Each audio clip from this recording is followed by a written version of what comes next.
Hello students, welcome to constant exam GK. History के chapter British सत्ता के विस्तार चैप्टर के इस पार्ट 9 वीडियो में आपका स्वागत है। और आप जानते ही हैं कि इस वीडियो की सीरीज़ वीडियो चल रही है ब्रिटिश सत्ता के विस्तार के, और हिस्ट्री के जितने भी वीडियोज़ हैं वो आपको हमारे चैनल पर जाके मिल जाएंगे, जो कि मैंने इसका प्लेलिस्ट बना रखा है। और जितने भी प्लेलिस्ट अलग अलग टॉपिक्स पे हैं वे भी आपको वहाँ पे देखने को मिल जाएंगे। तो आप हमारे चैनल को अगर नए हैं तो चैनल को ज़रूर सब्सक्राइब कर लीजिएगा और वीडियो को एंड तक ज़रूर देखिएगा, ताकि आप हर एक क्वेश्चन का आंसर खुद भी कर पाएँ। तो चलिए बिना टाइम वेस्ट किए वीडियो करते हैं स्टार्ट।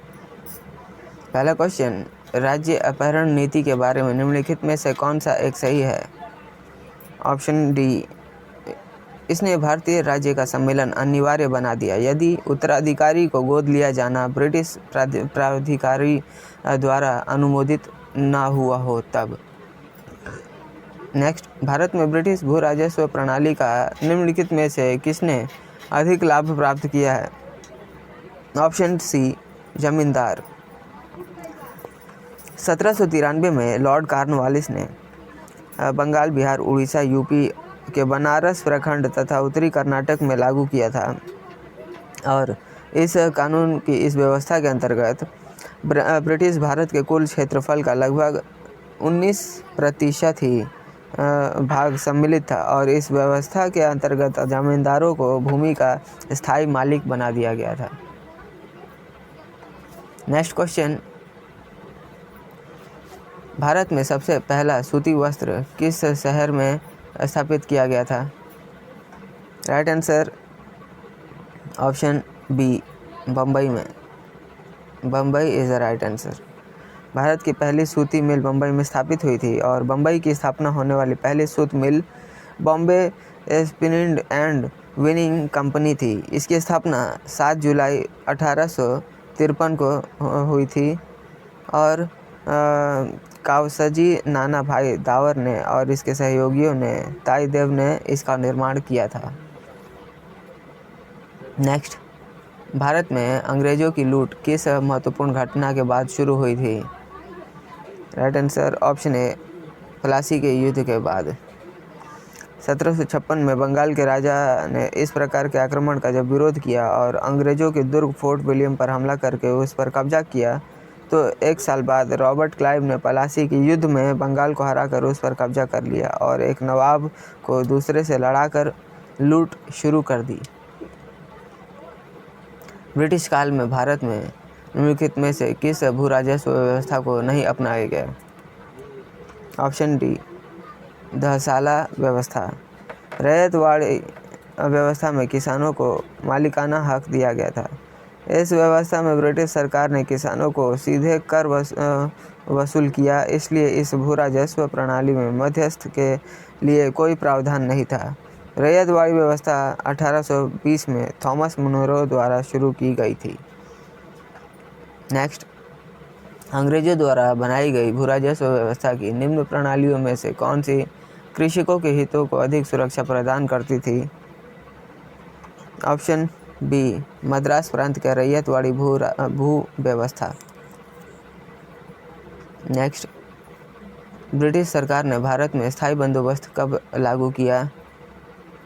ऑप्शन बी, 1793 में और स्थायी बंदोबस्त अथवा इस्तमरारी बंदोबस्त इस ईस्ट इंडिया कंपनी और बंगाल के जमींदारों के बीच कर वसूलने से संबंधित एक अस्थायी व्यवस्था हेतु सहमति समझौता था, जिसे बंगाल में लॉर्ड कॉर्नवालिस ने 22 मार्च 1793 को लागू किया था। नेक्स्ट, रैयतवाड़ी व्यवस्था कब लागू की गई थी? ऑप्शन सी, 1820 में। रैयतवाड़ी व्यवस्था को साल 1820 में लाया गया था और मद्रास के तत्कालीन गवर्नर थॉमस रो ने इसे लागू किया था। यह व्यवस्था मद्रास, बम्बई और असम के कुछ हिस्सों में लागू किया गया था।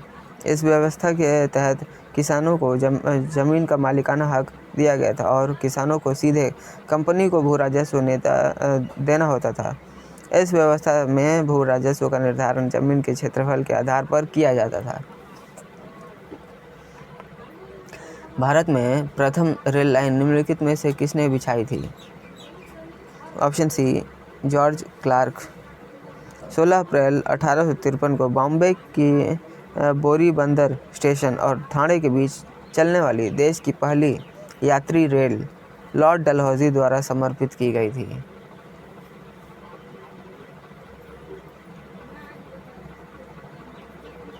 नेक्स्ट, पहली बार औपचारिक रूप से महालवाड़ी प्रथा कब लागू की गई थी?